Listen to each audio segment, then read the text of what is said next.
अज्ञानतिमिरान्धस्य ज्ञानाञ्जनशलाकया चक्षुरुन्मिलितं येन तस्मै श्रीगुरवे नमः।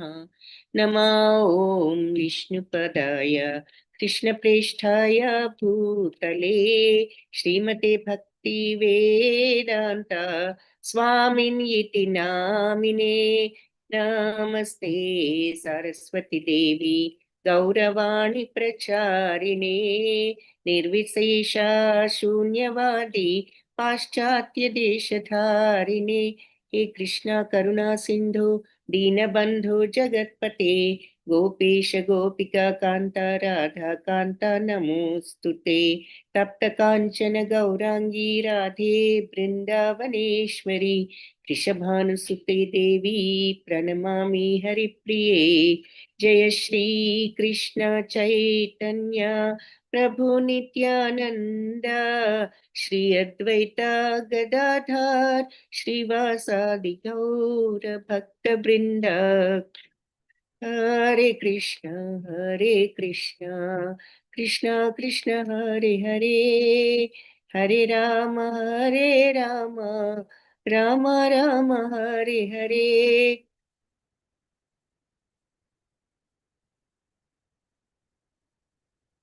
कृष्ण कृष्ण कृष्ण हरे हरे, हरे राम राम राम हरे हरे। हरे कृष्ण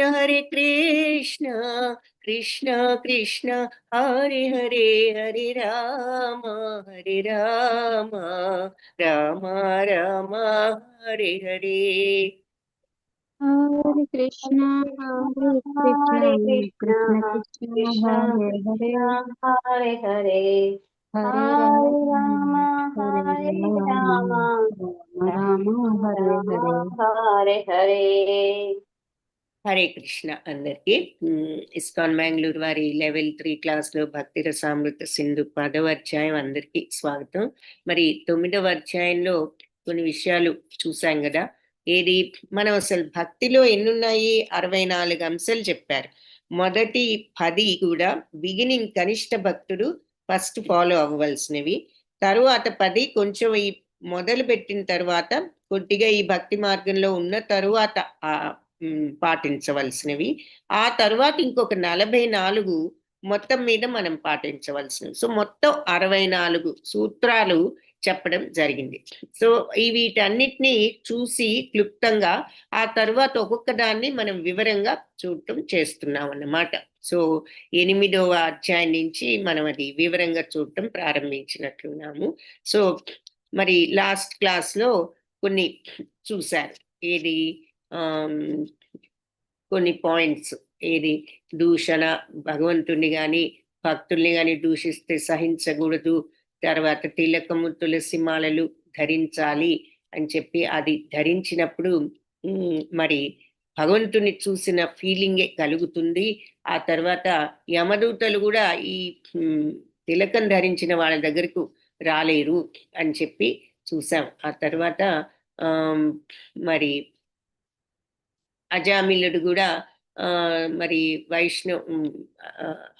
ఈ యమధర్మరాజు దూతల్ని కాదని వైష్ణవ దూతలు మరి అజామిలు దగ్గరికి ఎలా వచ్చారు అన్నది కూడా చెప్తూ, పద్మపురాణంలో కూడా ఎలా ఈ చందనంతో అలంకరించుకున్న వాళ్ళు మరి అన్ని పాపాల నుంచి భగవన్నామాల్ని దేహంపై అలంకరించుకున్న వాళ్ళు అన్ని పాపాల నుంచి విముక్తులవుతారు, తర్వాత భగవద్ధామానికి కూడా వెళ్తారు అని చెప్పి చెప్పడం చూసాము. తర్వాత పుష్పమాలలు, భగవంతుడి యొక్క మాలలు, ఆయనకు వేసిన మాలలు ధరించడం, ఆ తర్వాత భగవంతుడి ముందు నృత్యం చేయడం, మరి భక్తితో భగవంతుడికి సాష్టాంగ ప్రణామం, అలాగే భగవంతుణ్ణి మనం లేచి నిలబడి ఆహ్వానించడం మర్యాదతో. మనం మామూలుగా మీటింగుల్లో పెద్ద పెద్ద వాళ్ళు అంటూ ఉంటారు, వాళ్ళు వచ్చినప్పుడు మనం లేచి నిలబడి వాళ్ళని ఆహ్వానిస్తూ ఉంటాం కదా, మర్యాద. అలా భగవంతుడికి ఇవ్వవలసిన మర్యాద కంటే మించిన మర్యాద వేరే లేదు. కాబట్టి మరి భగవంతుణ్ణి ఆహ్వానించడం గురించి కూడా బ్రహ్మపురాణంలో రథయాత్ర జరుగుతున్నప్పుడు మనం లేచి నిలబడి భగవంతుణ్ణి ఆహ్వానించినప్పుడు మన పాపాలన్నీ కూడా తొలగిపోతాయి అని చెప్పి చెప్తున్నారు. అలాగే ఆ ఊరేగింపుని మనం కొంత దూరం అనుసరించడం, ముందు గాని వెనక గాని నడుస్తూ, ఆ తర్వాత విష్ణు ఆలయాలు, దివ్యధామాలని సందర్శించడం, విష్ణు ఆలయానికి ప్రదక్షిణ చేయడం. ఆ చేసిన వ్యక్తి మరి జనన మరణ చక్రంలో పడి మళ్ళీ ఈ భౌతిక ప్రపంచంలో ఉండవలసిన అవసరం లేదు. ఎవరైతే హరిభక్తి సుధోదయంలో ఉన్నది, ఎవరైతే విష్ణు ఆలయానికి ప్రదక్షిణ చేస్తారో వాళ్ళు ఈ రకంగా ముక్తిని పొందుతారు అని చెప్పి. కాబట్టి ఈ జనన మరణ చక్రం నుంచి విముక్తి కోసం ప్రదక్షిణ అనేది ఆ రకంగా ఉపయోగపడుతుంది అని చెప్తూ, మరి వర్షాకాలం ప్రారంభంలో అంటే జూలై, ఆగస్ట్, సెప్టెంబర్, అక్టోబర్ ఈ 4 నెలల్ని కూడా చాతుర్మాసం అంటారనమాట. ఈ 4 నెలలు దీక్ష తీసుకుని మరి భగవంతుణ్ణి అర్చిస్తూ, మరి ఈ సాధువులందరూ కూడా ఒక చోట ఉండకుండా సంచరిస్తూ వాళ్ళు చివరికి ఎప్పుడు కూడా ఏదో ఒక పవిత్ర క్షేత్రంలో ఉంటూ ఉంటారన్నమాట. సో ఇవన్నీ మీరు నిన్న క్లాస్లో ఈ పాయింట్స్ అన్ని వివరంగా చూశారు. భగవత్ సేవ, గానము, సంకీర్తన, మరి ఇవన్నీ విజ్ఞప్తి. అంటే భగవంతుడికి మనం చేసే ప్రార్థన ఎలా ఉండాలి, స్కంద పురాణంలో అది కూడా చెప్పారు. అంటే శరణాగతి ఈ రకంగా చేయవచ్చు. సంప్రార్థనాత్మిక విజ్ఞప్తి అంటే హృదయపూర్వకంగా ప్రార్థన రూపంలో భగవంతుణ్ణి మనం ప్రే చేయడం, ఆయనకి విజ్ఞప్తి చేసుకోవడం. అలాగే 2 దైన్యబోధిక విజ్ఞప్తి అంటే వినయంతో వాళ్ళని వాళ్ళు నివేదించుకున్నట్లుగా. 3 లాలసామయి విజ్ఞప్తి అంటే ఒక పరిపూర్ణ స్థితిని వాంఛిస్తూ చేసే విజ్ఞప్తి. ఇలా 3 రకాలుగా భగవంతుడికి విజ్ఞప్తి చేసుకోవచ్చు ప్రార్థనా రూపంలో. అలాగే దీనంగా తనను తాను నైవేద్యం అర్పించుకున్నట్లుగా ఒకటి, ఇంకొకటి ఒక పరిపూర్ణ స్థితి కోసం మనం విజ్ఞప్తి. ఈ 3 రకాల విజ్ఞప్తులు చేసుకోవచ్చు. భగవంతుడిని మిత్రుడుగానో, సేవకుడుగానో, తల్లి తండ్రి ప్రేయసిగానో ఏదో ఒక రకంగా మనం ఆ అనుబంధాన్ని ఏర్పరచుకుని ఆయన పొందును కోరుకోవచ్చు అని చెప్పి చెప్తున్నారు. సో ఇలా లాలసామయి విజ్ఞప్తి పరిపూర్ణ ముక్తావస్థ స్థితిలో మనం ఉండవచ్చు. ఈ లాలసామయి విజ్ఞప్తి పరిపూర్ణ ముక్త స్థితిలో వస్తుందన్నమాట. సో ఈ ఏదో ఒక మరి దీంతో అనుబంధంతో భగవంతుణ్ణి మనం ప్రార్థించినప్పుడు అది లాలసామయి అని చెప్పి అంటారు. సో దీన్నే మరి స్వరూప సిద్ధి అని కూడా అంటారు, ఈ స్థితిని అని చెప్పి అంటున్నారు అనమాట. సో ఈ దశలో మరి ఆత్మ సాక్షాత్కారం వస్తుంది అని చెప్పి చెప్తున్నారు. సో ఇలా అన్ని రకాల విజ్ఞప్తులు, ప్రార్థనలు ఏమిటో అన్నది అక్కడ చూశారు. ఇక ప్రసాదం స్వీకరించడం, ఆయన చరణామృత తీర్థం స్వీకరించడం, తర్వాత ధూపాలు, పుష్పాలు అవన్నీ కూడా మనం ఆఘ్రానించటం, భగవంతుడికి సమర్పించినవి. అలాగే భగవద్ విగ్రహాలను తాకడం, విగ్రహాలను దర్శించడం, మరి ఆరతి ఇవ్వడం, ఇవన్నీ చూశారు. ఇప్పుడు 10వ దాంట్లో శ్రవణ స్మరణ ప్రక్రియలు. ఇది శ్రవణం. సో ముఖ్యంగా మరి భగవంతుడికి ఈ శ్రవణం అనేది చాలా ఇంపార్టెంట్ అని మనం ఎప్పుడు కూడా చూస్తూనే ఉన్నాం మొదటి నుండి కూడా. ఈ భక్తులందరి దగ్గరికి వెళ్ళి సద్భక్తుల దగ్గర నుంచి శ్రవణం చేయడానికి కావలసినటువంటి అవకాశాన్ని మనకే కాదు అందరికీ కూడా కల్పించడానికి మనం ప్రయత్నించాలి అని చెప్పి చెప్తున్నారు. సో ఈ భక్తి మార్గంలో మనం శ్రవణం అనేది చాలా ముఖ్యమైనది అన్నమాట. సో ఈ దివ్యమైనటువంటి శబ్ద తరంగాలు ఎప్పుడైతే మన చెవులకు తగులుతాయో, అంటే భగవంతుడి యొక్క నామము, ఆయన లీలలు, అది అలాంటి వ్యక్తి యొక్క హృదయం కూడా వెంటనే పవిత్రమైపోతుంది. చైతన్య మహాప్రభు శ్రవణం చాలా ముఖ్యమైనది అని చెప్పి ప్రకటించారన్నమాట. ఎందుకు అంటే భౌతిక కల్మషాలు ఉన్న భగవంతుడి హృదయాన్ని అది ప్రక్షాళనం చేస్తుంది ఈ శ్రవణం. అలాగే మరి త్వరలోనే మనకి భక్తి మార్గంలో వెళ్ళే అర్హతను, భక్తి మార్గాన్ని, భక్తిని కూడా అర్థం చేసుకునేటటువంటి శక్తిని ఇస్తుంది. సో శ్రవణం చేయడం వల్ల అసలు భక్తి అంటే ఏమిటని, భక్తిని అర్థం చేసుకునే శక్తి, ఆ తర్వాత మన హృదయాన్ని కూడా పవిత్రం చేసేటటువంటి శక్తిని కూడా ఈ శ్రవణం ఇస్తుంది. సో గరుడ పురాణంలో ఈ శ్రవణం యొక్క ప్రాముఖ్యత చాలా చక్కగా వివరించారట. ఏమని? మన భౌతిక సంసారం అనేటటువంటి ఒక పాముతో మనం కాటు వేయబడ్డ మన అందరం కూడా చైతన్యాన్ని కూడా కోల్పోయి అచేతనంగా ఉంటున్నాం. అంటే చైతన్యం అంటే ఇక్కడ ఏమిటి మరి? భగవంతుడి యొక్క భావం. ఆ సచ్చిదానంద తత్వం, ఆత్మతత్వం, పరతత్వం అంటే ఏమిటో తెలియకుండా ఇలా అచేతనంగా ఈ పాము వల్ల కాటు వేయబడి ఆ మాయ అనేటటువంటి ఉమ్, విషయంలోనే మనం ఉంటున్నాం అన్నమాట.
హరే కృష్ణ అందరికి. Sorry for the interruption. కొంతమంది రాంగ్ లింక్ లోకి వెళ్ళారు, సో వాళ్ళకి లింక్ మళ్ళీ పెట్టాము.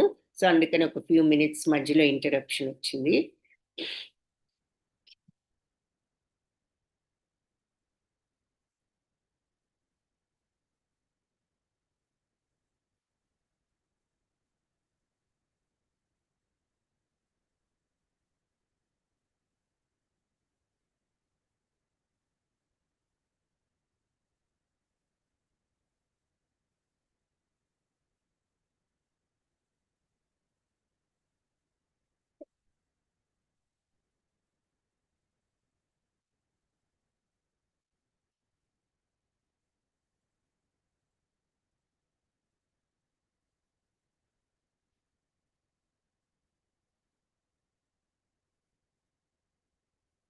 ఓకే. సో బై మిస్టేక్ కొంతమంది వేరే లింక్ లోకి వెళ్ళడం జరిగింది. సో ఆన్సర్స్ కొన్ని కీరవాణి మాతాజీ చెప్పారు. భక్తిలో ఉన్న 64 విషయాలు. భక్తుడు గురువును, గురు పరంపరను సేవించాలి. Very good. తిలకం పెట్టుకోవడం, శ్రవణం, కీర్తనం, బృందావనం లాంటి పుణ్యక్షేత్రాలు వంటి విశిష్టతలు తెలుస్తుంది. Very good. హరే కృష్ణ. ధన్యవాదాలు మాతాజీ. హరే కృష్ణ. ఓకే, ప్రభుజీ జాయిన్ అయ్యారు కదా. మీరందరూ ఏం చేశారంటే వెళ్ళి లాస్ట్ పోస్టింగ్ మన కామన్ గ్రూప్ లో ఉన్నది కాబట్టి, కామన్ క్లాస్ గ్రూప్ పోస్టింగ్ ఉన్నది, బై మిస్టేక్ అందులో జాయిన్ అవ్వడం జరిగింది. సో ఇది కరెక్ట్. ఓకే మాతాజీ. అది మనం జస్ట్ అది మీరు మెసేజ్ చూసుకోకుండా లింక్ క్లిక్ చేసినట్టున్నారు. సో శ్రీనివాస్ మాతాజీ కూడా చెప్పండి. అదే చేశారు. నేను మెసేజ్ పెట్టాను, మళ్ళీ లింక్ కూడా పెట్టాను గ్రూప్ లో. సో చూసుకుంటారేమో. అలాగే చూస్తారు. సో అది మీరు క్లాస్ కంటిన్యూ చేయండి అమ్మా, నేను చెప్తాను.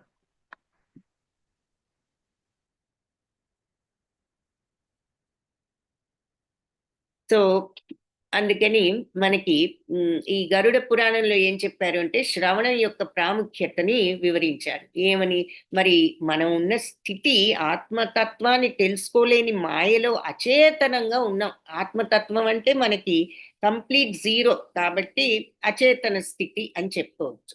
చైతన్యాన్ని కోల్పోయి అచేతనంగా ఉన్నాం. దేని విషయంలో? ఆత్మ విషయంలో. ఏ విషయంలో చైతన్యంతో ఉన్నాం అంటే మాయ. ఈ భౌతిక ప్రపంచపు మాయ విషయంలో చైతన్యంతో ఉన్నాము, కానీ అసలైన ఆత్మతత్వం విషయంలో అచేతనంగా ఉన్నాం. ఏది? ఈ భౌతిక సంసారం అనే పాము కాటు వల్ల ఇలా ఆత్మతత్వం పట్ల అచేతనులం అయిపోయాము.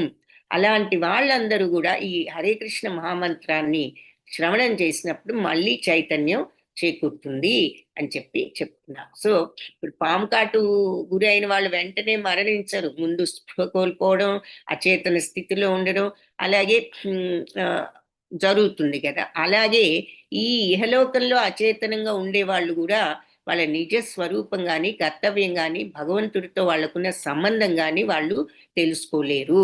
అందుకని మన సాంసారిక జీవితం అనేది మాయ. అటువంటి మాయ అనేటటువంటి సర్పంతో మనం కాటు వేయబడ్డాము. ఇలాంటి అచేతన స్థితిలో ఉన్నాము. కానీ ఈ భక్తి మార్గంలో ఇక భక్తి అనేది కూడా ఉండదు ఈ మాయలో ఉన్న వాళ్లకు. సో మనం ఒక రకంగా ఆ స్థితిలో ఉన్నాము అంటే ఇక మృతప్రాయులం కిందే, పోయిన వాళ్ళ కిందే లెక్క అంటున్నారనమాట. సో ఇటువంటి మాయలో పడి ఉన్న వాళ్ళు కూడా మంత్రోచ్చారణ వల్ల చైతన్యం కలిగించవచ్చు. పాము కాటుకు మంత్రం పెడుతూ ఉంటారు కదా, అప్పుడు వాళ్ళు మళ్ళీ తిరిగి ఎలా మళ్ళీ స్వస్థత చెందుతారో ఆ రకంగా ఇలా సంసారం అనే మాయలో అచేతనంగా ఉన్న వాళ్ళు కూడా ఈ మంత్రోచ్చారణ వల్ల చైతన్యం కలుగుతుంది అని చెప్తున్నారు. సో ఈ మంత్రాన్ని అందరికీ మనం బోధించవచ్చు అని చెప్తూ భాగవతంలో సో గరుడ పురాణం చెప్పిందనమాట. సో ఈ భౌతిక మాయ వల్ల వీళ్ళంతా అచేతనంగా ఉంటున్నారు. ఎప్పుడైతే ఈ భగవంతుడి గురించిన శ్రవణం చేస్తారో వాళ్ళు మళ్ళీ చైతన్యంలోకి వస్తారు అని. సో అందుకని మనం ఈ భగవన్నామాన్ని చెప్పచ్చు అంటున్నారు. భాగవతంలో కూడా భగవంతుడి లీలల్ని శ్రవణం చేయడంలో ఉండేటటువంటి ప్రాధాన్యత ఏమిటి, భగవల్లీలను మనం శ్రవణం చేయడం ఎంత ముఖ్యం అన్న విషయం చెప్పారు. ఎవరు? సుఖదేవ మహాముని పరీక్షిత్ మహారాజుకి చెప్పారు ఈ విషయం. ఏమని అంటే, మహారాజా, ఈ ఆధ్యాత్మిక ఆచార్యులందరూ కూడా భగవంతుడి లీలల్ని వర్ణించే చోటికి వెళ్ళి అక్కడ వాళ్ళ ముఖాల నుండి ప్రవహిస్తూ వచ్చే అమృతమైనటువంటి శ్రవంతులు అంటే పలుకులు వింటూ ఉంటారు, చెవులారా వింటారు. మరి ఎక్కడ భగవన్ వర్ణనలు ఎక్కడైతే జరుగుతున్నాయో అక్కడికి వెళ్ళి ఆ పలుకులన్నీ కూడా చెవులారా వింటారు. ఎవ్వరైనా ఇటువంటి దివ్యలీలను ఆసక్తితో గనక విన్నట్లయితే వారికి ఈ ఐహికంగా వచ్చే ఆకలి, దప్పిక, భయము, శోకము, భౌతిక ప్రపంచపు భ్రాంతి కూడా ఉండవు అని భాగవతంలో ఈ భగవల్లీలను గురించిన శ్రవణం చేయడంలో ఉన్న మహత్యం ఏమిటో చెప్పారనమాట. సో ఈ భక్తులందరూ వెళ్ళి వింటూ ఉంటారు ఈ అమృత వాక్కులు. ఎవరైతే ఇలా ఆసక్తితో భగవంతుడి లీలల్ని, ఆయన నామాన్ని శ్రవణం చేస్తూ ఉంటారో ఇక వాళ్ళకి ఆకలి, దప్పిక, భయము, శోకము, ఆఖరికి భౌతిక భ్రాంతులు కూడా ఉండవు అని చెప్పి భాగవతం చెప్పింది. ఈ కలియుగంలో మరి ఇక ఆత్మ సాక్షాత్కారానికి ఒక సాధనం కూడా ఏమిటి అంటే శ్రవణం. నవవిధ భక్తులు చెప్పారు కదా, మొట్టమొదటిది శ్రవణం. సో ఈ ఇంతకు ముందు యుగాల్లో ఎన్నో ప్రయాసలతో వేదాధ్యయనాలు అవన్నీ కూడా చేయాల్సి వచ్చేది. కానీ కలియుగంలో మనకి అన్నిటికంటే సులువైన మార్గం భగవన్నామ జపం. అంటే ఆయన నామం వినడం చేస్తే చాలు అని చెప్పి చెప్పారు. అందుకని గొప్ప గొప్ప ఆచార్యులు గాని భక్తులు గాని వాళ్ళ మాటల్ని మనం చెవులారా గ్రహించినట్లయితే కేవలం ఈ శ్రవణం వల్లే మనం ఈ సంసార లంపటం నుంచి విముక్తిని పొందవచ్చు. సో సంసార లంపటం నుంచి విముక్తి అంటే అందరినీ వదిలిపెట్టేసి వెళ్ళాలా అంటే అది కాదు.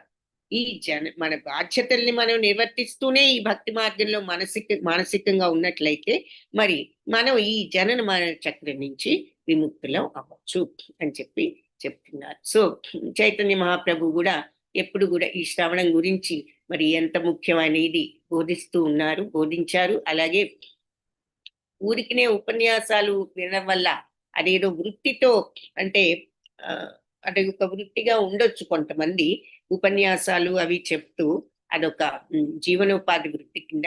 అలాంటి మాటలు విన్నందువల్ల ప్రయోజనం కన్నా ఎవరైనా నిజమైన భక్తుల నుంచి శ్రవణం చేస్తేనే మనకి ఆ అమృతధారల వంటి మాటలు మన యొక్క చెవుల్లోకి ప్రవహిస్తాయి అని చెప్పి ఈ పై శ్లోకంలో కూడా చెప్తారన్నమాట. సో అంటే ఆధ్యాత్మికాచార్యులచే భగవంతుడి దివ్యలీలను వర్ణించే చోటికి వెళ్ళి, సో అలాంటి వాళ్ళు నిజమైన భక్తులు వర్ణించే ఆ దివ్యలీలల దగ్గరికి వెళ్ళి వాళ్ళ ముఖాల నుంచి ప్రవహించే అమృత వాక్కులను చెవులారా సరి అయినటువంటి భక్తుల దగ్గర నుండి. అలాగే భగవద్గీతలో చెప్పినట్లు ఎవరైతే ఈ భక్తి మార్గంలో ఉండటం వల్లే మనం ఈ భౌతిక కోరికలను కూడా తగ్గించుకోవచ్చు. మరి ఏ రకమైనటువంటి పూర్ణత్వానికి వెళ్ళాలన్నా, ఆత్మసాక్షాత్కారమైనా, భగవద్ధామాన్ని చేరుకోవాలన్నా, భగవంతుని తెలుసుకోవాలన్నా ముఖ్యంగా ఫస్ట్ చేయవలసింది ఏమిటి అంటే ఇంద్రియాలను కంట్రోల్ చేసుకోవడం. అంటే ఏమిటి? ఇంద్రియాలను కంట్రోల్ చేసుకోకపోతే ఏమవుతుంది? కోరికలు పుడుతూ ఉంటాయి. సో కంట్రోల్ చేసుకున్నాము అంటే కోరికలు లేకుండా తగ్గించుకుంటూ వస్తూ కోరికల్ని దూరం చేసుకున్నాము అని అర్థం. సో కోరికలు అరికట్టుకోవడమే ఈ పూర్ణత్వానికి నాంది, ప్రారంభ దశ. ముందు అసలు కోరికలు తగ్గించుకోవాలంటే నీ యొక్క ఇంద్రియాలను నువ్వు కంట్రోల్లో పెట్టుకో. మనస్సును ఇంద్రియాలని నువ్వు అది కావాలి ఇది కావాలనే మనస్సును కట్టి పడవేయడానికి ప్రయత్నించు, కంట్రోల్లో పెట్టుకో, నియంత్రించు.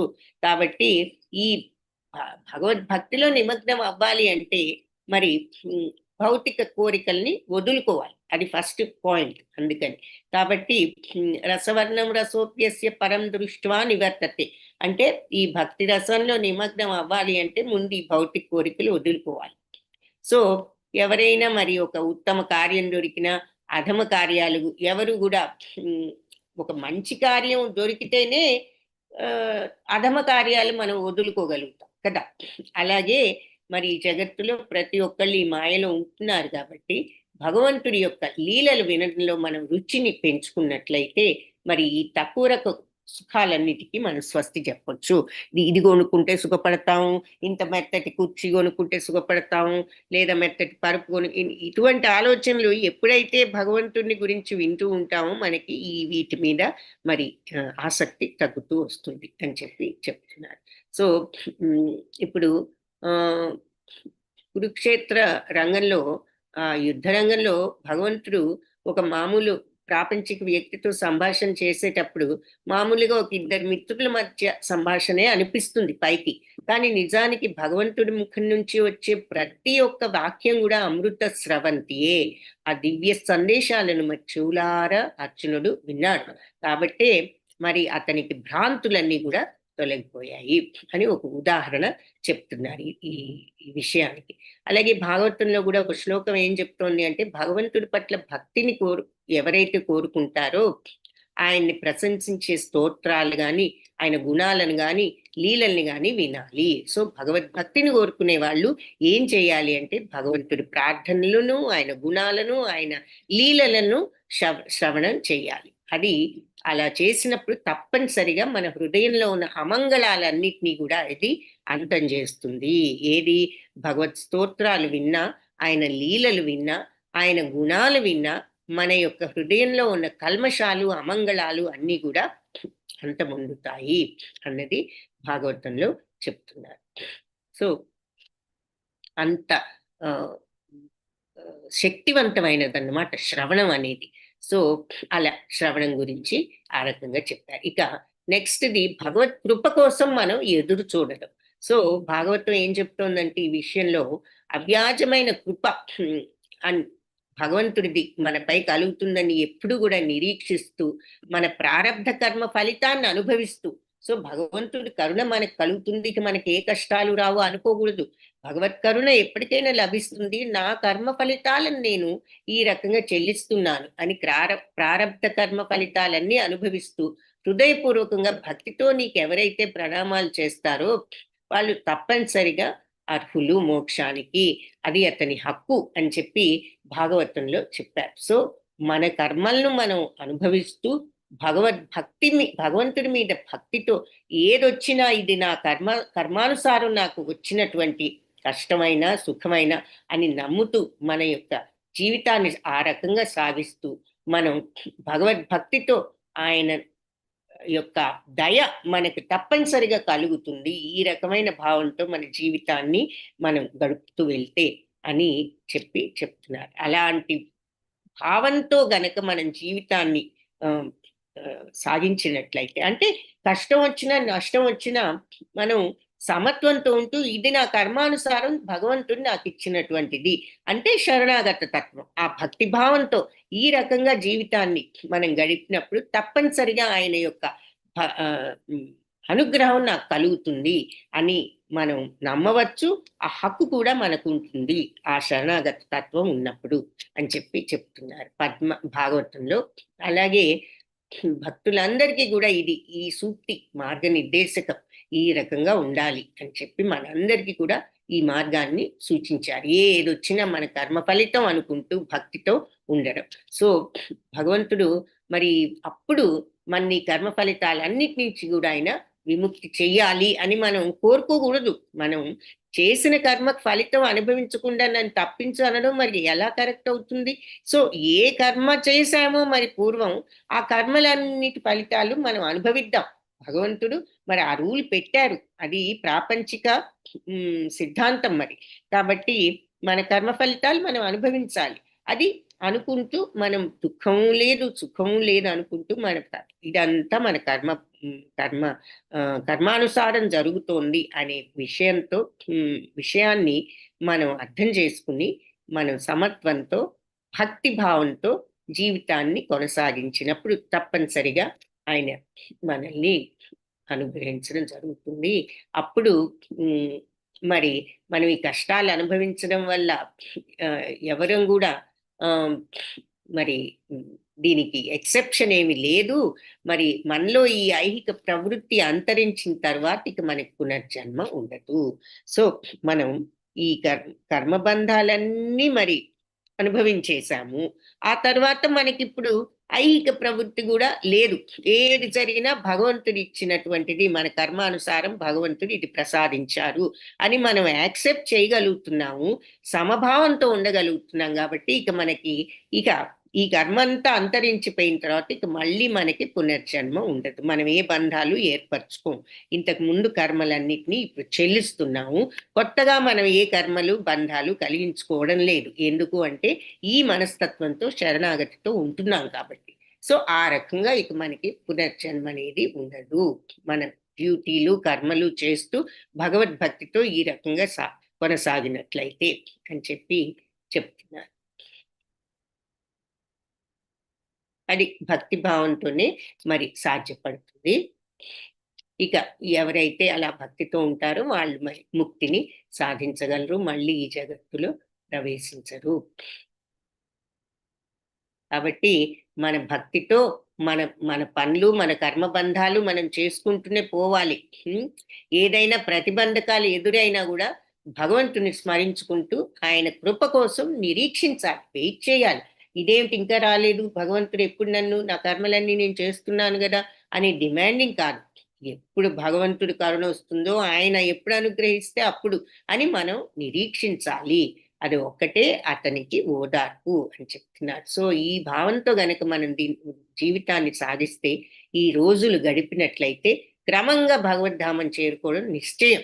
సో ఆ భక్తిభావంతో, ఆ నిరీక్షణతో మనం మన జీవితాన్ని సాగించినప్పుడు తప్పకుండా భగవద్ధామాన్ని చేరుకోవచ్చు. అలా అలా హక్కుని, అక్కడ చేరుకునే హక్కును కూడా మనం సంపాదించుకోవచ్చు అని చెప్పి చెప్తున్నారు.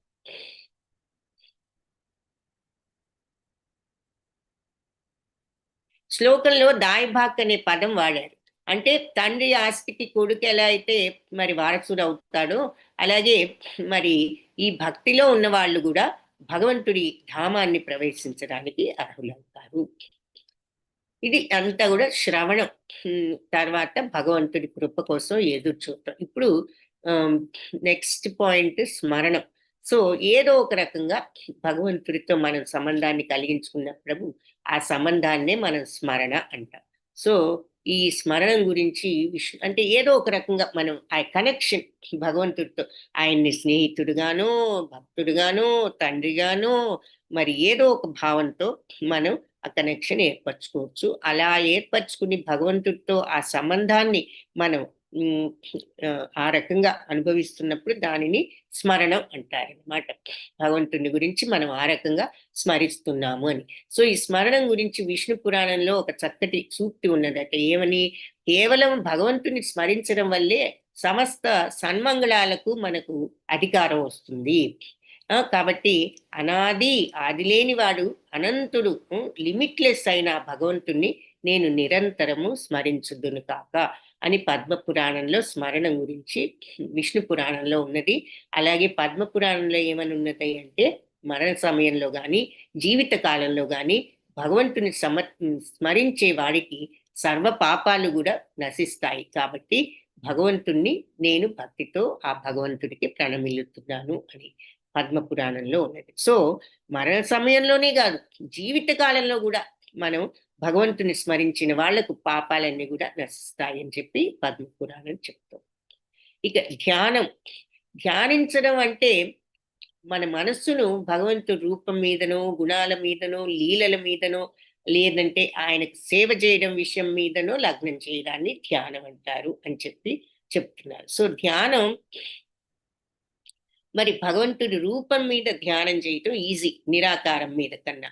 అలాగే వైదిక శాస్త్రాలు కూడా విష్ణుమూర్తిని గురించి ధ్యానం చేయమని చెప్పాయి. సో నరసింహ పురాణంలో భగవంతుడి రూపాన్ని ధ్యానం చేయడం గురించి ఒక శ్లోకం ఉన్నది. ఏమని అంటే, భగవంతుడి పాదార విందాలను ధ్యానించడం ఒక దివ్యమైనటువంటి అనుభవము. ఐహిక సుఖాదులో కంటే కూడా ఈ అనుభవం చాలా అతీతమైనది. మనము ఎన్నో రకాల లగ్జరీస్ ఇక్కడ అనుభవించేదో ఆనందం, క్షణికానందం అనుభవించవచ్చు.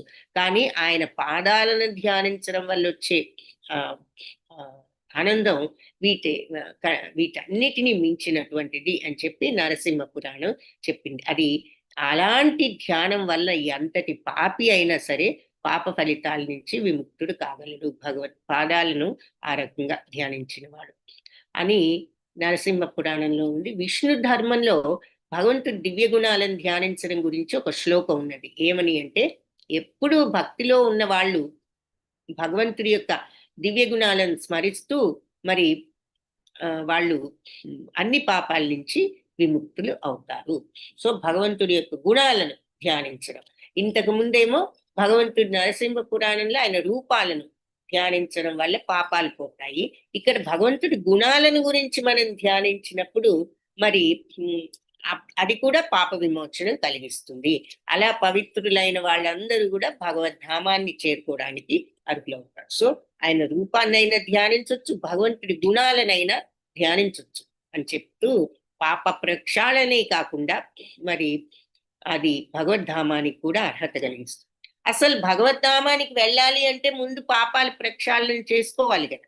పాపాలు ఉన్న వాళ్ళు భగవద్ధామంలోకి ఎలా వెళ్ళగలుగుతారు, అంత పవిత్రమైన ప్రదేశంలోకి? సో రెండు జరుగుతాయన్నమాట, పాప ప్రక్షాళన తర్వాత భగవద్ధామం. కాబట్టి భగవంతుడి రూపాన్ని గాని, గుణాన్ని గాని, లీలల్ని గాని స్మరిస్తూ ఒక వ్యక్తి ఈ రకంగా పాపాల నుండి, ఈ జనన మరణ చక్రం నుంచి కూడా విముక్తిని, మోక్షాన్ని పొందగలడు. సో పద్మపురాణంలో ఇంకొక శ్లోకం ఆయన యొక్క లీలల గురించి చెప్తాం. సో ఇంతకు ముందు విష్ణు పురాణం, నరసింహ పురాణంలో ఆయన రూప ధ్యానం గురించి చూసాం. విష్ణు ధర్మంలో ఆయన గుణాలను ధ్యానించడం గురించి చూసాం. ఇప్పుడు పద్మ పురాణం మరి ఆయన లీలల్ని స్మరించడం. సో నిరంతరము భగవంతుడి యొక్క మధురమైన లీలలు ఎన్నో ఉన్నాయి కదా. మరి గోవర్ధన గిరి లేపడం దగ్గర నుంచి, గోపికలతో రాసక్రీడల దగ్గర నుండి మనం భగవంతుడి లీలలు ఎన్నో చూసాం. సో ఆ లీలలు ధ్యానించడంలో నిమగ్నమైన వాళ్ళు సర్వ బంధాల నుంచి నిశ్చయంగా విముక్తిని పొందగలరు. సో ఆయన రూపాన్నైనా ధ్యానించవచ్చు.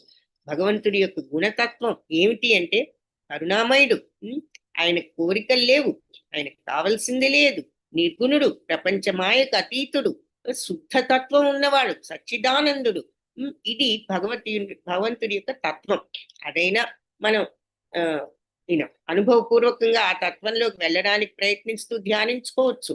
ఆ తర్వాత అది కాదు అంటే భగవంతుడి యొక్క లీలలను మనం ధ్యానించడంలో కూడా మనం ఈ రకమైన విముక్తిని పొందవచ్చు. సో ఈ మూడింట్లో ఏదైనా మనకు విముక్తిని, పాప విమోచనాన్ని, విముక్తిని, భగవద్ధామాన్ని మనకి ఇవ్వగలదు అని చెప్తున్నారు.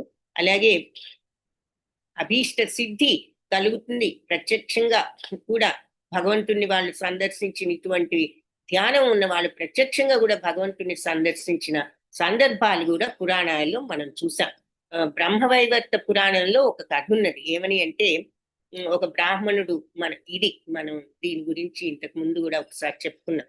ఒక బ్రాహ్మణుడు ఉండేవాడు. అతడు పెద్ద కొంచెం పేదవాడు.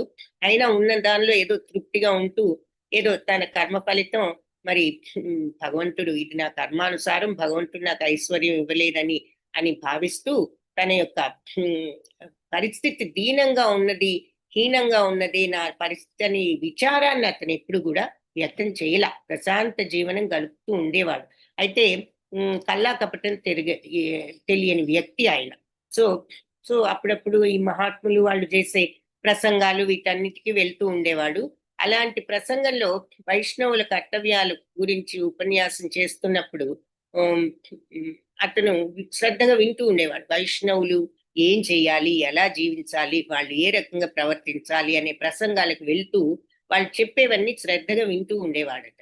అయితే భగవత్ సేవను ధ్యాన రూపంలో కూడా చేయొచ్చు భగవంతుడికి సేవ అని ఆ ప్రసంగంలో అతను వినడం జరిగింది. సో అంటే ఏమిటి అంటే మనం ఫిజికల్ గానే పూజ చేయక్కర్లేదు, నైవేద్యం పెట్టక్కర్లేదు, నిజంగా మనం ధ్యాన రూపంలో కూడా అది చేయొచ్చు అని చెప్పి విన్నాడు. సో మనం ఏ కారణం చేతైనా, అంటే అన్నీ చేయగలిగి ఊరికినే కూర్చోవడం కాదు. శారీరకంగా కొంతమంది లేవలేరు, వాళ్ళు నడవలేని వాళ్ళు ఉండొచ్చు, శక్తి లేని వాళ్ళు ఉండొచ్చు, మంచంలో ఉన్న వాళ్ళు ఉండొచ్చు.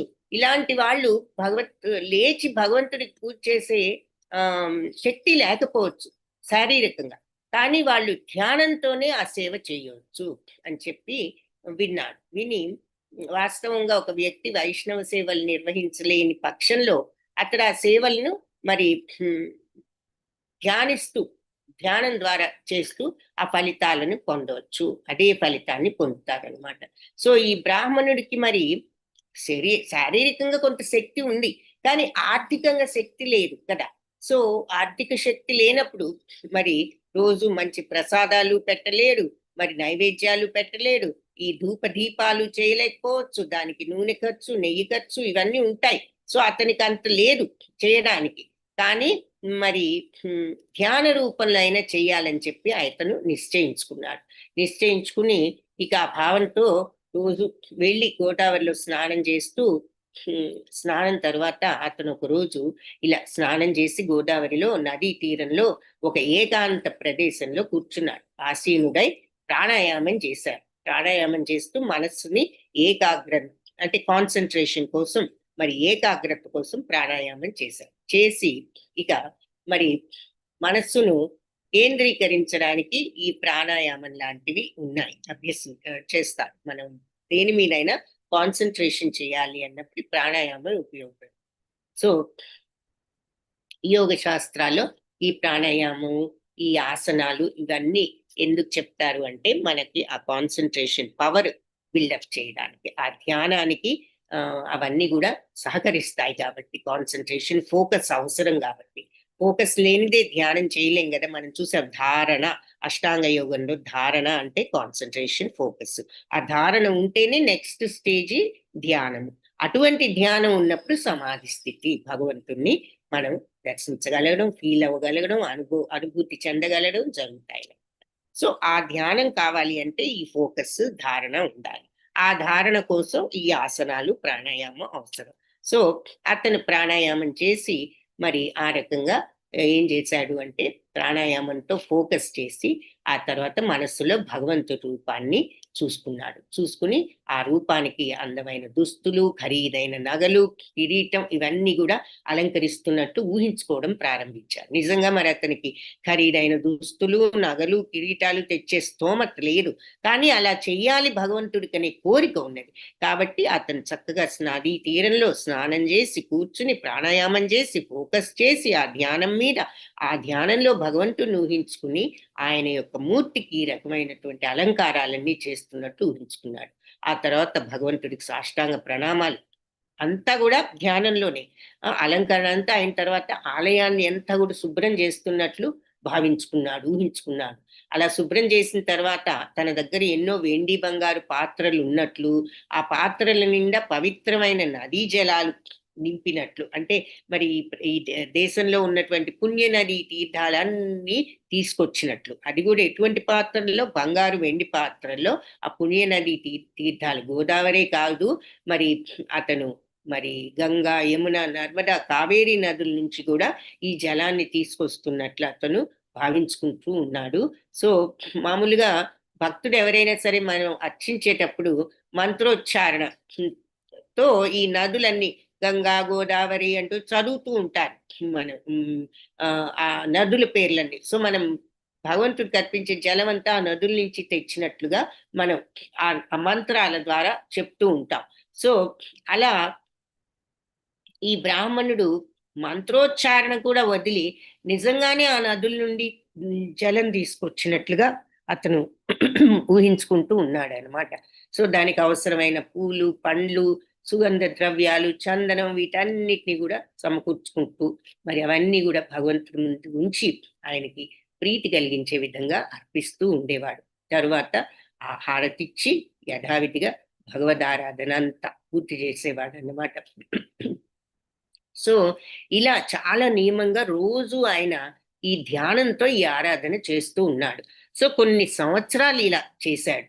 చేసిన తర్వాత ఒకరోజు ఈ బ్రాహ్మణుడు పాయసాన్నాన్ని పాయసం చేస్తున్నాడు, పాలతో, చక్కెరతో. ఇది ప్రతిదీ కూడా ధ్యానమేనమాట. వెళ్ళి స్నానం చేసి కూర్చునేవాడు, మనస్సును ప్రాణాయామంతో ధ్యానంలో తీసుకువెళ్ళేవాడు. ఇక ధ్యానంలోనే అతను రోజు ఇదంతా కూడా చేశాడు. అయితే ఒకరోజు ఈ పాయసం చేస్తూ అది పొయ్యి మీద నుంచి దించుతున్నాడు ధ్యానంలోనే. అయితే చాలా వేడిగా ఉండి, ఆ వేడి పాయసం ఇంత వేడిగా ఉంది కదా, మరి భగవంతుడికి కూడా ఇంత వేడి కొద్దిగా ఆరాలి అని అతనికి అంత వేడిది పెట్టడానికి మనసు ఒప్పల.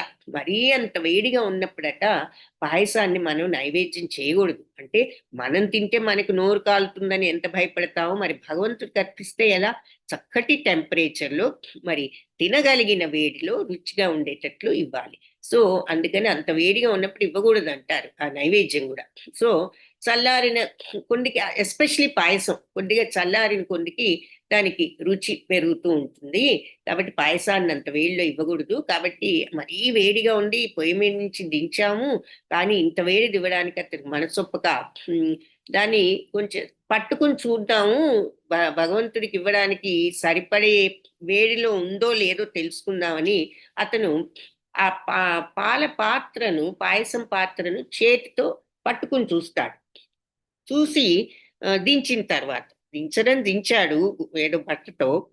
సరే కొంచెం సేపు అయిన ఇంత వేడిది ఎలా పెడతామని ఆగి, ఇక అది పట్టుకుని చూద్దాం కొద్దిగా ఆరిందా అని ఇలా పట్టుకునేసరికి చెయ్యి కాలింది. అంటే ఇంకా వేడిగా ఉన్నది అన్నమాట. వెంటనే ఆ చురుకుకి చెయ్యి కాలేసరికి ఆయన ధ్యానం సడలిపోయి వెంటనే అతను చూసుకుంటే కళ్ళు తెరిచి చెయ్యి కమిలిపోయి ఉన్నదన్నమాట. అది ఇదేమిటి, ఇదంతా ధ్యానంలో నేను పూజ చేస్తుంటే నాకు నిజంగానే చెయ్యి కాలిందేమిటి అని చెప్పి అతను నిర్ఘాంతపోయాడట. మరి నిజానికి అతను ధ్యానంలోనే తాకాడు, నిజంగా తాకలే వేడి పాత్రను. కానీ అతను ఎంతటి ఆ ఆ ధ్యానం ఎంత మనస్ఫూర్తిగా అందులో అతను నిమగ్నమయ్యాడు.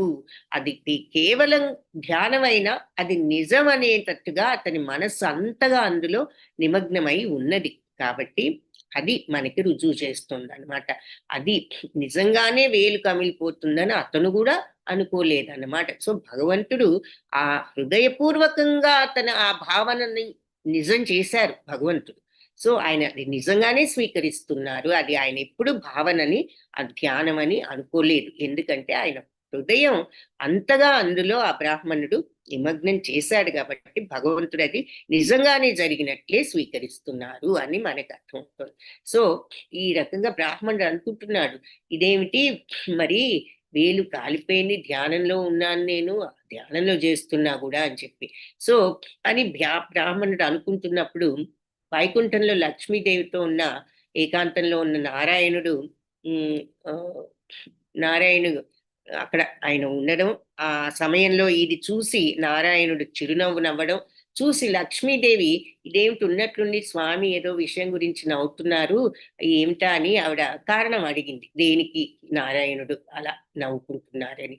అప్పుడు ఆయన సమాధానం చెప్పకుండా ఆ బ్రాహ్మణుని తీసుకురమ్మని ఆయన తన విష్ణు భట్లకు ఆదేశిస్తే వాళ్ళు వెంటనే ఒక దివ్య విమానంలో ఆ బ్రాహ్మణుని తీసుకొచ్చి నారాయణుడి సమక్షంలో పెట్టారు. అప్పుడు ఆ బ్రాహ్మణుణ్ణి పెట్టిన తర్వాత ఆయన లక్ష్మీదేవికి కథ అంతా కూడా చెప్పడం జరిగింది.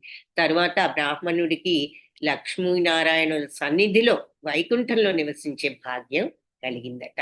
మరి నారాయణుడు వైకుంఠంలో ఉన్నా కూడా అదే సమయంలో మరి ఆయన సర్వవ్యాప్తి అని మనకి కదా అంతే కదా, భగవంతుడు ఆయన ధామంలో ఉన్నా ఆయన సమస్తంలోనూ ఉన్నారన్నది మనం చూసిన విషయం. ఆయన వెళ్ళలేని చోటు లేదు. సర్వతోక్షి శిరోముఖి అని మనం చూస్తాం కదా, సర్వత్రా ఆయన చేతులు పాదాలు అన్ని కూడా ఉన్నాయి. సో ఆయన ఈ విషయాన్ని అన్ని గమనిస్తూ ఉంటారు భగవంతుడు. మరి భక్తుల్ని ఈ విధంగా అనుగ్రహిస్తూ ఉంటారు. సో వైకుంఠంలో ఉన్న ఆయన ఇది చూసి మరి ఆ బ్రాహ్మణుడి ధ్యానాన్ని పూజల్ని ఆయన అందుకుంటూ ఉన్నారు. సో ఈ విధంగా భక్తులు మరి ధ్యానంలో చేసే సేవలను కూడా భగవంతుడు స్వీకరిస్తారు. అందుకని అలాంటి ఆరాధన కూడా మనకి అభీష్ట సిద్ధిని కలిగిస్తుంది. ధ్యానమైనా సరే అంత సిన్సియర్గా మనం ఊహించుకున్నప్పుడు భగవంతుడు మనకి అభీష్ట సిద్ధిని కలిగిస్తారు అని చెప్తున్నారు. ఇది 10వ అధ్యాయం. సో ఈ అధ్యాయంలో మనం చూసింది ముఖ్యంగా స్మరణం, భగవంతుడి యొక్క కృప కోసం నిరీక్షించడం, తర్వాత స్మరణం, ఆ తర్వాత భగవత్ కృప, తర్వాత స్మరణం 3, తర్వాత ధ్యానం. ఈ 4 విషయాలు ఈ చాప్టర్ లో చూసాం. వాంఛాకల్పతరుభ్యశ్చ కృపా సింధుభ్య ఏవ చ పతితానాం పావనేభ్యో వైష్ణవేభ్యో నమో నమః. హరే కృష్ణ. అందరికీ మరి పద్మిని ఏకాదశి శుభాకాంక్షలు.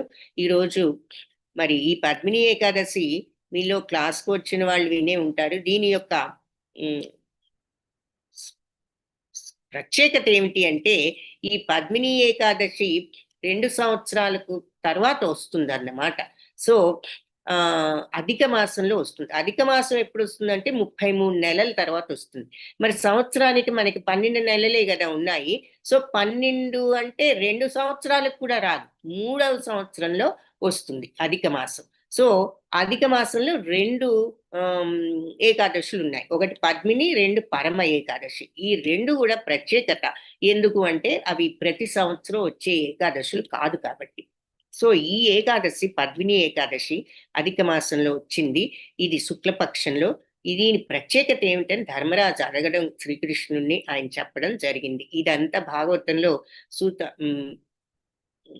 సూత మహాముని చెప్తారు ఈ శౌనకాది మునులకు అన్నమాట. సో అప్పుడు భగవంతుడు చెప్తారు, ఎవరైతే ఈ ఈ పద్మిని ఏకాదశి రోజు ఉపవాసం, అసలు ముందు రోజు కూడా ఒంటిపూట భోజనం చేసి పప్పులు ఇవన్నీ తినకుండా మరి బ్రహ్మచర్యం పాటిస్తూ నేల మీద పరుండి మర్నాడు మరి ఉపవాసం తెల్లవారుజా లేచి స్నానం చేసి మరి భగవంతుడికి పూజ చేసి ఆ తర్వాత ఉపవాసం ఉండి, ఇది నిర్జల ఉపవాస దినం. అంటే చేయగలిగిన వాళ్ళు నీరు కూడా తీసుకోకుండా చేయొచ్చు. అలా చేయలేనప్పుడు నీరు పాలు తీసుకోవచ్చు అని భగవంతుడు చెప్పారు. సో ఆ రకంగా ఇది స్పెషల్ అన్నమాట. సో మనం నీరు పాలు వరకు తీసుకోవచ్చు. సో ఈ ఏకాదశిని ఆ తర్వాత మరి ఇకపోతే ఈరోజు మరి భగవంతుడికి రాధాకృష్ణుని కలశం మీద పెట్టి రాగి గాని మట్టి కలశం మీద గాని అది ఎవరైనా బ్రాహ్మణుడికి దానం ఇచ్చినట్లయితే మరి ఎంతో పుణ్యం, భగవద్ధామాన్ని పొందవచ్చు అని చెప్పారు. సరి అయిన బ్రాహ్మణుడు అంటే పుట్టుకతో కాదు, గుణాలను బట్టి ఒక భక్తుడికి అని. అది మనం ఆ రోజు ఇవ్వలేకపోయినా ఎప్పుడైనా మనం అది ఇవ్వగలిగితే ఇవ్వచ్చు. సో ఇలా కొన్ని విషయాలు ఈ పద్మిని ఏకాదశి యొక్క మహత్యం గురించి మనం ఇందులో చూడటం జరిగింది అన్నమాట. సో అది ఈరోజు స్పెషల్ ఏకాదశి. సో వీలైతే మీరు తప్పకుండా ఉపవాసం చేయడానికి ప్రయత్నించండి ఈ పద్మిని ఏకాదశి. సో భగవంతుడు మరి అంటే ఇది అది ఎలా వచ్చింది అంటే కార్తవీర్యుడు అనే రాజు పిల్లలు లేకపోతే ఆయన 10,000 సంవత్సరాలు తపస్సు చేస్తే ఆయనతో పాటు ఈ అడవికి వెళ్ళి చేస్తే ఆయనతో పాటు ఆయన భార్యల్లో ఒకటి ఆయన పద్మిని, హరిశ్చంద్రుడు కుమార్తె, ఆవిడ కూడా వెళ్తుంది. వెళ్ళి మరి భర్తతో పాటు ఉంటూ ఎన్ని సంవత్సరాలైనా పాపం ఆయన కోరిక తీయడం లేదు అని సతీ అనసూయ దగ్గరికి వెళ్ళి ఏం చేయాలి, ఏదైనా ఉపవాస దీక్ష చెప్పమని అడిగితే ఆవిడప్పుడు ఈ పద్మిని ఏకాదశి రోజున ఉపవాసం చేయమని చెప్తుంది. ఆవిడ చేసిన తర్వాత భగవంతుడు ఆవిడ యొక్క ఉపవాస దీక్షకు మెచ్చి ప్రత్యక్షమై ఏం కావాలి అని అడిగినప్పుడు నా భర్త కోరిక తీర్చమని అడుగుతుంది ఆవిడ. సో అప్పుడు భగవంతుడు కార్తవీర్యుడిని అడిగితే అప్పుడు ఆయన నాకు కుమారుడు ఎవరి చేత జయించలేడు, మానవులు గాని రాక్షసులు గాని ఎవ్వరు దేవతలు గాని అతన్ని జయించలేని కుమారుణ్ణి నీతో తప్పితే ఇంకెవరితోనూ జయింపబడడు అని చెప్తాడు. అటువంటి కుమారుడు కావాలని అడుగుతాడు. అప్పుడు భగవంతుడు ఈ కార్తవీర్యార్జునుడిని ఇస్తాడు. అందుకే ఈ కార్తవీర్యార్జునుడిని రావణుడు కూడా ఓడించలేడు అన్నమాట. అందుకే నారదుడు ఈ మునిని అడుగుతాడు, పులస్త్య ముని, ఏమిటి నా రావణుడు కూడా ఓడించలేని కార్తవీర్యార్జునుడి చరిత్ర ఏమిటి అంటే అప్పుడు ఇదంతా చెప్తారన్నమాట. సో చివరికి ఆ రకంగా ఈ పద్మిని ఏకాదశి ఎవరైతే మరి చక్కగా ఈ రకంగా చేయగలుగుతారో, ఉపవాసం చేసి రాత్రంతా కూడా నృత్య కీర్తనలతో భగవంతుడికి మరి చేసిన వాళ్ళు ఇక వాళ్ళకి అన్ని రకాల పుణ్యాలు వస్తాయి. రాత్రిపూట కూడా మరి మొదటి జాములో కొబ్బరి, రెండవ జాములో నారింజ పండు లాంటి పండు ఏదైనా పండు, మూడవ జాములో ఏదైనా నారింజో బత్తాయి ఇటువంటిది ఏదైనా, తర్వాత 4వ జాములో పోక చెక్క నైవేద్యం పెట్టినప్పుడు మొదటి జాములు అంటే ఏమిటంటే జాముకి మెలుకుని ఉన్నాము అని అర్థం అన్నమాట. భగవంతుడికి మనం మెలుకున్నప్పుడు జాముకి ఆయనకి ఏదో ఒక నైవేద్యం పెట్టడం మన చేతనైనది, ఈ రకమైనది ఉంటే సరే లేదంటే ఏదో ఒక పండో ఫలమో భగవంతుడికి పెట్టడం. తొలి జాములో మేల్కుని ఉండడం వల్ల అగ్నిష్టోమం చేసిన ఫలితం కలుగుతుందట. రెండో జాములో మేల్కుని ఉండడం వల్ల వాజపేయ యజ్ఞం చేసిన ఫలితం, మూడో జాములో మేల్కుని ఉండడం వల్ల అశ్వమేధ యాగం చేసిన ఫలితం, 4వ జాములో మెలుకుని ఉండడం వల్ల రాజసూయ యాగం చేసిన ఫలితమే కలుగుతుంది. సో ఈ రాజసూయం ఎంత గొప్పదో, ఎంత కష్టతరమైందో, మరి ధర్మరాజు ఎంతో కష్టపడి ఈ ధనాన్ని సేకరించి అతను రాజసూయం చేయడం చూసాం, భారతంలో చూస్తాం మనం. సో అటువంటి రాజసూయ యజ్ఞం చేసిన ఫలితం కూడా కలుగుతుంది. ఇక పూర్తి రాత్రి మెలుకుని ఉన్న వాళ్ళు ఈ ఫలితాలే కాకుండా మరి ఇక ఈ పద్మిని ఏకాదశికి మించిన ఉపవాసం ఇంకొకటి లేదు.